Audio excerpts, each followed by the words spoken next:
A warning before you listen. What you are about to hear is not meant for children, nor for the faint of heart.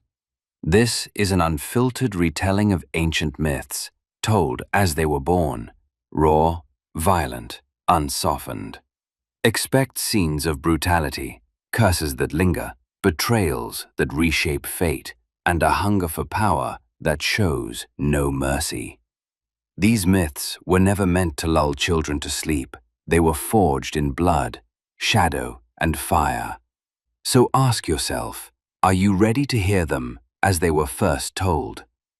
Sources and references can be found in the episode description. Zeus, the Last Born and the Revolt of Fate, an audio epic.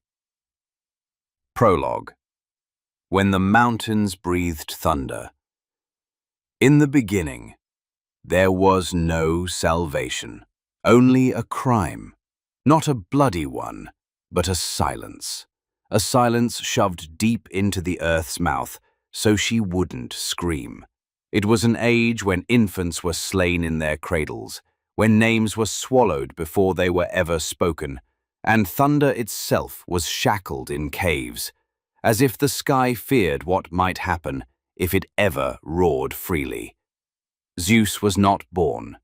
He was smuggled, torn from his mother's womb, and buried alive in the belly of a mountain, as if the heavens themselves trembled at the sound of his first breath. No arms embraced him, no voice told him he was alive. All he had was a voiceless breast and air he couldn't tell apart, whether it was feeding him or choking him. This is the story we tell now, not as priests would preach it, not as temples would carve it, but as the stones would whisper it, stones that knew his name, long before any god dared to say it aloud. In this tale, Zeus is no god, no savior, not even a hero.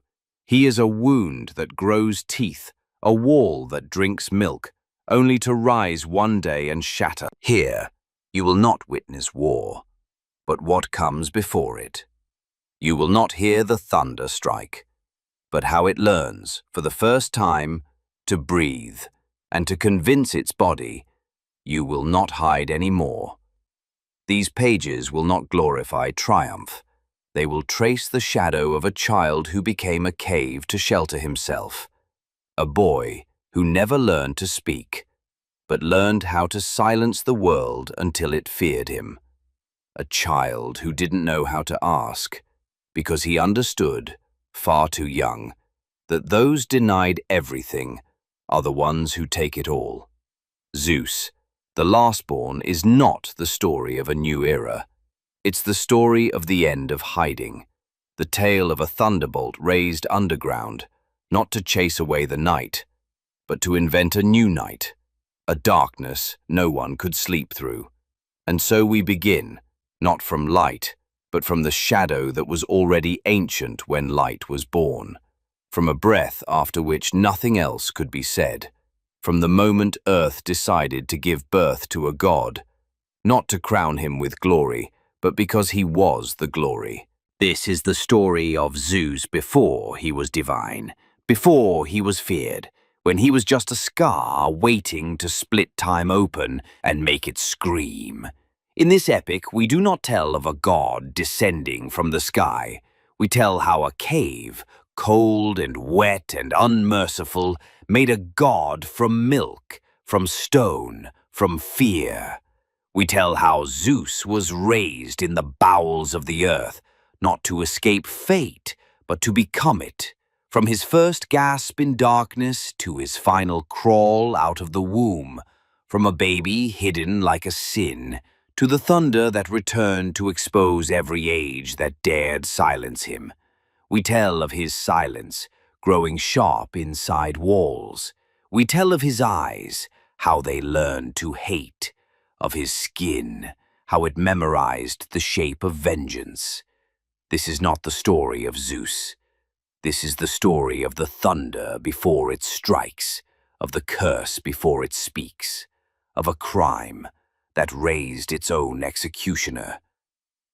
This is the epic of the first uprising, when Earth spat out her son because he had become too powerful for her womb to contain. This chapter of the epic has come to an end, but remember, what you've just heard is not a record of facts, but the echo of a myth, a story born from the imagination of the ancients, etched into the long memory of humankind. If this tale stirred something in you, if it opened a door to reflection or wonder, don't forget to support the channel and share the journey with those you love.